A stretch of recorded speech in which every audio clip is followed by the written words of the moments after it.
Avez-vous remarqué que les élévations ne permettent pas de voir à travers les vitrages?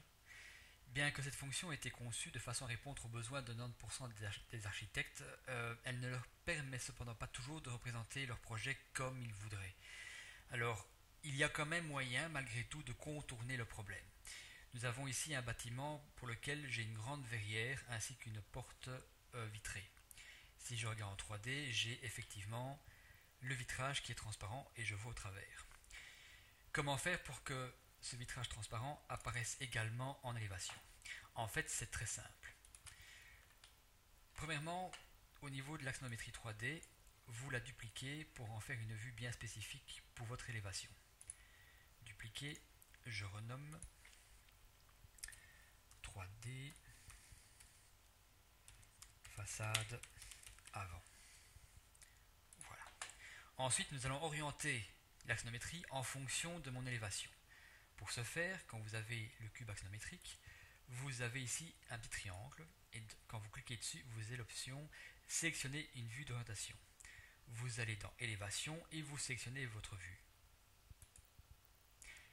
L'axonométrie se met parfaitement et de façon exacte par rapport à l'élévation 2D. Une fois que c'est fait, vous allez dans votre mise en page pour lequel vous avez déjà mis votre élévation et vous venez faire correspondre votre 3D à votre élévation. Alors Revit permet, puisque l'axonométrie est une vue à l'échelle, il permet de pouvoir caler les deux vues l'une sur l'autre parfaitement. Vous validez. Alors je vais retirer la fenêtre de titre puisque j'en ai pas besoin vu que j'ai le titre de mon élévation qui se trouve ici. Et voilà.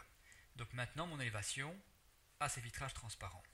Alors ça fonctionne très bien parce que si je retourne dans mon élévation et que je viens ajouter ici de la 2D, je vais mettre par exemple des bulles de matériaux avec un numéro qui correspond à une liste de matériaux. Je vais mettre une ligne de cote. Voilà, je vais coter la verrière. Voilà, je vais coter la porte. Voilà. Je vais mettre aussi des cotes d'élévation. Voilà le niveau acrotaire de mon bâtiment, le niveau au-dessus de ma verrière. Et enfin, je vais terminer par mettre un texte. Voilà, de 2 mm. Et je vais mettre ici entrée. Voilà. Maintenant, si je repasse dans ma vue qui est mise en page, je me rends compte que tout ce que je viens de faire est affiché sur la perspective. C'est-à-dire qu'en fait, elle apparaît par transparence sous la perspective. Et donc, du coup, j'ai une vue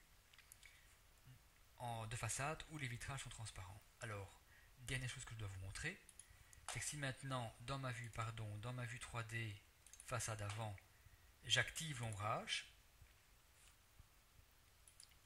eh bien cet ombrage sera visible dans ma vue d'élévation.